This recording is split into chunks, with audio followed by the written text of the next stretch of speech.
Hi, this is Damien Foley, and this is my MBA journey at the Melbourne Business School. You can follow me on YouTube at Damien Foley, or also on my blog website, which is damienfoley.com. So today I'm going to be talking about my acceptance of the offer enrolment. So, as I discussed in the last video, I received my letter of offer. As part of that, it had my student ID number. And it had a link down below as part of the email that was at the letter for completing the next steps to enrolment and accepting the offer. So I'm just going to go through what parts of those were involved. So I'm actually just here at Melbourne Business School at the moment because what I'll be doing is later on I've got a meeting with the enrolment people around student assistance, student admin, to help me around enrolment. Working out what subjects I need to look at for my career path towards through the MBA. What's going to work best for me. So that's one of the meetings I have, and another meeting that I have today is with the careers people. It's always good to find out from them what their experience is or understanding of where I can go personally with the MBA and with my background and experience, and also understanding who are the employers out there taking on MBA grads, and when they're looking to take on the grads. Are they looking to take them on straight away, or are they waiting for them to be almost finished or completed their MBA? And what's the price on offer? So that's why I've got the two meetings today here at the Melbourne Business School here in Melbourne. So going through the acceptance of offer and the enrolment. So again, I received the letter. It had my student ID number, had a link to where I need to go to start the process. It's a pretty lengthy process. It took me a better part of the day to do that, at least half a day. I'm still going because I still haven't finished the enrolment, what subjects I'm enrolling in. So the first step was setting up my student account, and I set up my account through the Uni of Melbourne. So the University of Melbourne is who is part owner of the Melbourne Business School. So they sort of must run the back end, I assume, of a lot of the technology side and part of the admin. And I set up my email as part of that as well with the university, so Melbourne Business School itself. Step 2 was logging into the student portal. There is an app I have on my phone that I downloaded, and that's the app. So that's the handle app to get into and start looking at what my calendar is for the day of what's scheduled for me. It also provides notes and emails and checking this. I check that out daily. As soon as I logged in, I think it was about 3 or 4 days that I'd been enrolled as a student, and I had about 53 emails or notices. So I quickly went through and got rid of a lot of those because a lot of them were just not necessary for what I'm doing. They're part of the University of Melbourne, so things asking if I want to be paid, $30 to be involved in a research project, for sit down for 3 hours and do that research. So things that I'm not involved with. So I quickly deleted those and cleaned out my inbox, if you will. Also, there's a section for the library borrowings. There's an Ask Me section, which I also use because I wanted to find out about student IDs, how I go through the process of that, and I use that they've got a contact system, a chatbot, not a chatbot, there's an actual person, and they directed me to on the website where to go through for the student IDs.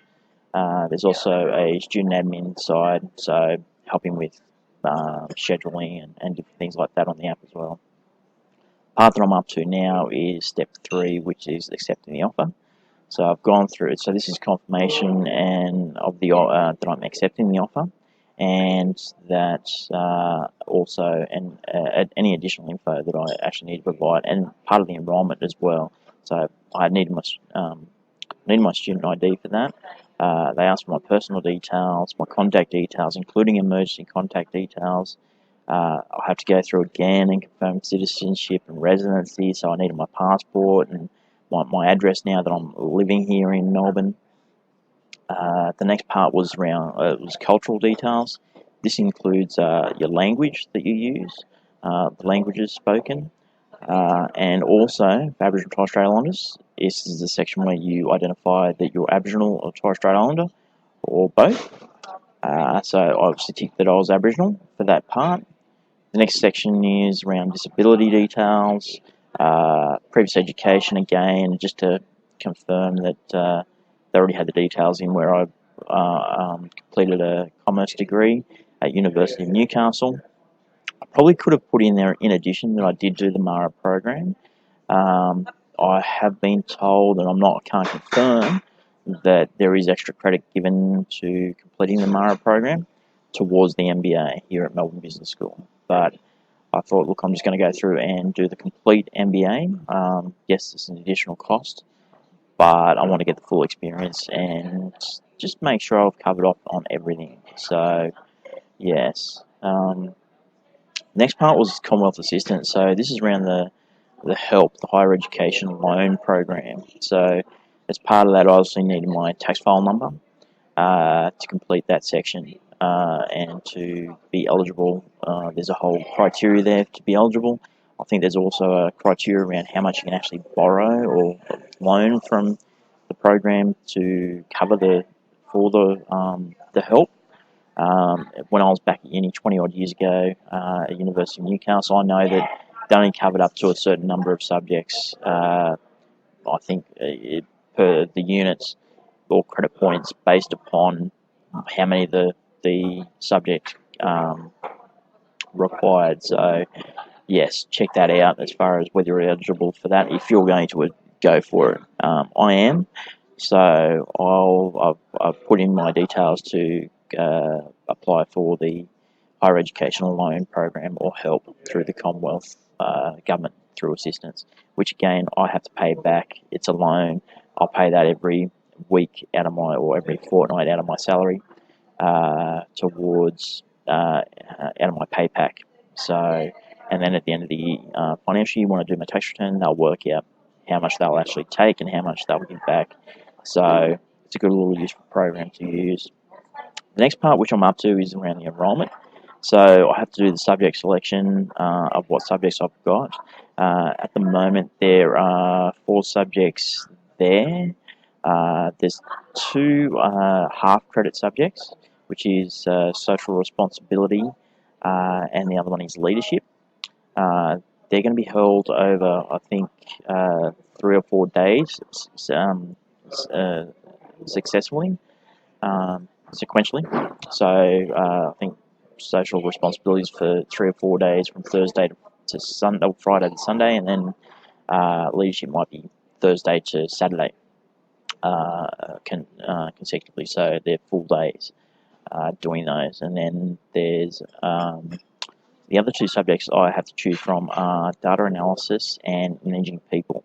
So this is where I'm going today as part of my meeting to find out whether I need to do, because 2 half credits as a part-time student, I'm doing this as a part-time student. So whether I need to do, I can do just the 2 subjects, the 2 half credit subjects, social responsibility and leadership, and whether I choose from one of the 2, which is data analysis, or do managing people. Now the questions I have around that is, do I look at the subjects for getting through and getting the best results? Because in order to get enrolled in the actual MBA, the graduate diploma, I'm currently doing the graduate certificate. So I need to find out, do I go for the subject that I'm going to do most well at? Even though they're all compulsory subjects, I need to do them anyway. But probably what I'm thinking about is my entry into this. What's the easiest subjects to do to, dip my toe in the water, so to speak. So it's been a while since I've done formal education at this level, and it requires a lot of information. So that is around what I'm doing today, and that has been my experience so far around the acceptance and offer for the enrolment.